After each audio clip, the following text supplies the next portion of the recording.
Rodrigo Roa Duterte, dating Pangulo ng Pilipinas. Ngayon ay inaresto sa Maynila matapos ilabas ng International Criminal Court ang warrant laban sa kanya dahil sa mga kasong crimes against humanity na may kinalaman sa kanyang war on drugs. At habang siya mismo ang humaharap sa nakamalaking legal na laban ng kanyang buhay, nananatiling makapangyarihan ang apelyidong Duterte sa politika. Dahil habang nakakulong si Rodrigo Duterte, ang kanyang pamilya ay patuloy na humahawak ng malaking impluwensya sa bansa. Sino nga ba sila? Ano ang papel nila? At gaano kalaki ang magiging epekto ng kaso ni Duterte sa kanilang political power?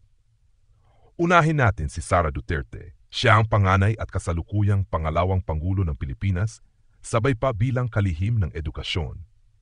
Dati siyang mayor ng Davao City at kilala sa kanyang matapang independyente at minsan ay kontrobersyal na pamuno. Maraming naniniwala na malaki ang sansa niyang tumakbo bilang susunod na Pangulo. Kaya kahit may kinakaharap ang kanyang ama, si Sara pa rin ang pinakamatibay na figure ng pamilya Duterte. Sunod naman ang bunsong anak na si Sebastian Baste Duterte, ang kasalukuyang mayor ng Davao City.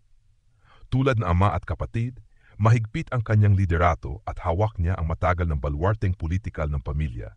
Sa ilalim ng pamumuno ni Baste, nananatiling Duterte country ang Davao City, kahit pa may kinakaharap na krisis si Rodrigo Duterte. Hindi rin mawawala si Paulo Duterte, ang panganay na anak na lalaki. Isa siyang kongresista ng Davao City at dati ring vice mayor. Dumaan siya sa ilang kontrobersya kasama na ang mga alegasyon sa illegal drugs, ngunit mariin niya itong itinatanggi. Sa kabila ng mga kontrobersyang iyon, nananatili siyang isa sa pinakamalakas na political operators ng pamilya sa pambansang entablado. At siyempre ang pinakabata sa magkakapatid, si Veronica Kitty Duterte. Hindi siya politiko, ngunit sikat siya sa social media, lalo na sa TikTok kung saan libo-libong Pilipino ang sumusubaybay sa kanya. Sa kabila ng pagiging non-political figure, nakakadagdag siya sa visibility at public image ng pamilya Duterte. Ngunit mahalagang bahagi rin ng kwento ang mga naging partner ni Rodrigo Duterte.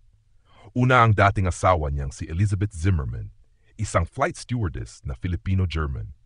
Kahit matagal nang annulled ang kanilang kasal, nananatili siyang vocal supporter ng pamilya at nananatiling malapit sa kanilang tatlong anak.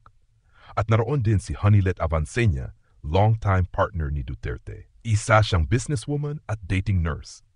Siya ang kumatawan bilang first lady ng administrasyon ni Duterte at ang kanilang anak na si Kitty Duterte ay patuloy na nakikita sa social media, dala ang Duterte name. Pero ang tanong ngayon, ano ang susunod para sa Duterte dynasty? Habang nahaharap si Rodrigo Duterte sa seryosong legal na kaso sa ICC, nananatili ang tanong kung hihina ba ang political power ng pamilya o lalo pa itong titibay. Dahil sa kabila ng pag-aresto sa ama, hawak pa rin ng tatlong anak ang posisyon sa lungsod, sa Kongreso at sa national government. Magpatuloy ba ang impluwensya ng pamilyang Duterte o ito na ang simula ng kanilang unti-unting pagbagsak sa politika?